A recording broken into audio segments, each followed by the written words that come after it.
Parents have power. This is important.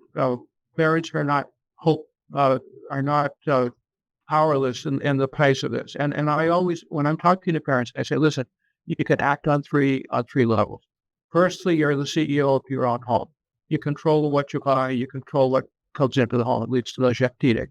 And so you can make a deliberate choice to buy less plastic, to use fewer chemical products. For example, avoid pesticides around the home. Whenever possible, buy organic food. I know it costs a bit more, and that's unfortunate, but it contains far fewer chemicals than processed food.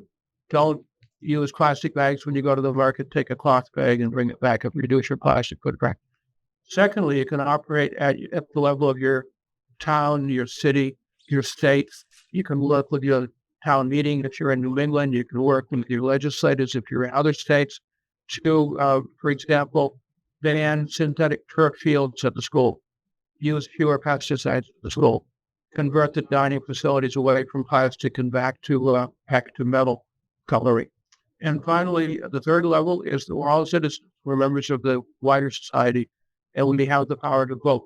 And we can vote for candidates of whichever party that act to protect our children's health.